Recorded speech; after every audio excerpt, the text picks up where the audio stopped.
Oh my gosh, it's snowing outside and it's so pretty. I might just show you for a second.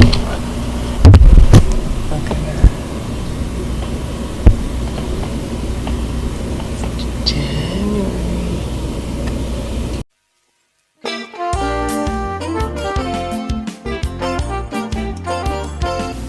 Hi, my name is Kaids Alexandra and welcome to my channel.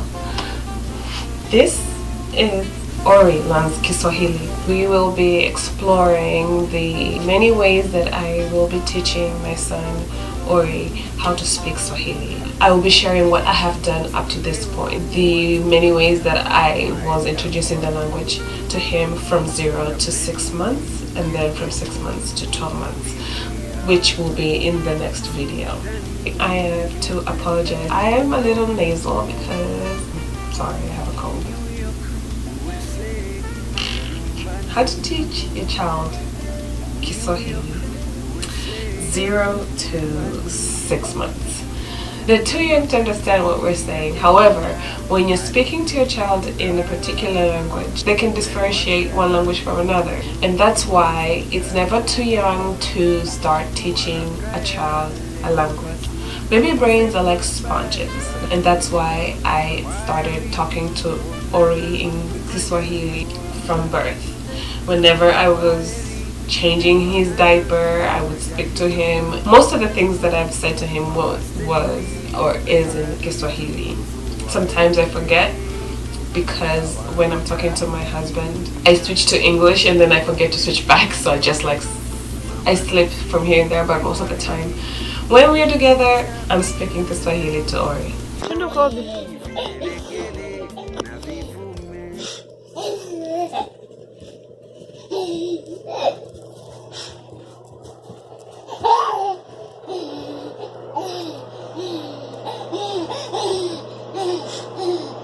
Twende tukaoge.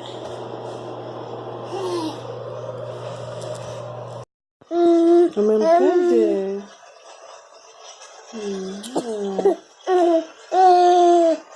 Umemkaje?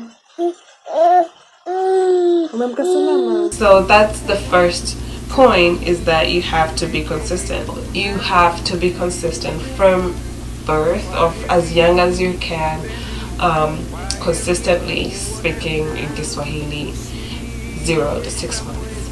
That is the number one way to ensure that that foundation is there for them to absorb more as they continue learning the language in the future. The second tip that I would give is repetition. So when you are speaking in Swahili, there are major things that you might want them to grasp out of your sentence, because obviously they don't understand the whole sentence, but maybe you say wataka maziwa, maziwa being the key thing. So I would put maziwa in every sentence that I was speaking to him pertaining to milk. For example, sasa nitakupa maziwa ama nitakunyonyesha unywe maziwa. Maziwa matamu, maziwa yako moto, maziwa yako baridi. So there's one thing that you want to make sure they grasp for that lesson, I suppose, would be the one that you repeat over and over again as many times as possible whenever you get the opportunity to do so. The third tip.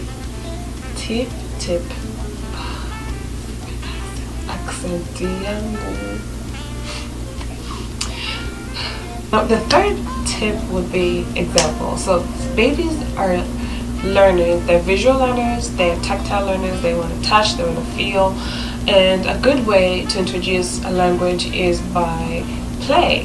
You can teach a baby action like kuruka, naruka, when you're bouncing up and down, ruka juu chini, or nakula, so at that point they might associate that action with a word, a Swahili word. So this is how far I've gotten since he is now 8 months. I will be updating you on the 6 to 8 months part of how I've been teaching him Swahili.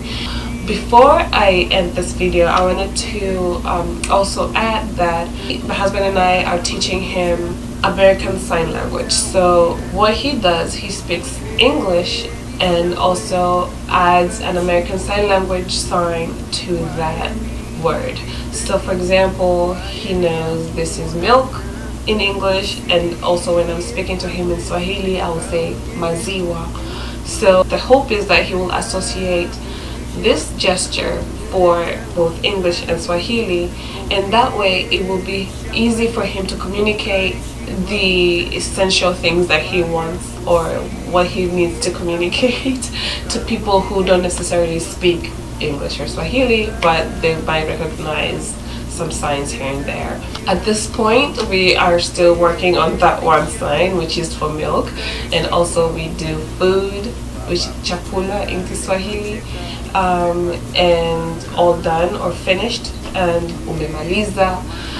So that is another aspect of this that we will be sharing with you. I am not conversant in American Sign Language, and neither is my husband, but we have some books that we're reading, and also I guess we'll be teaching ourselves American Sign Language in the process.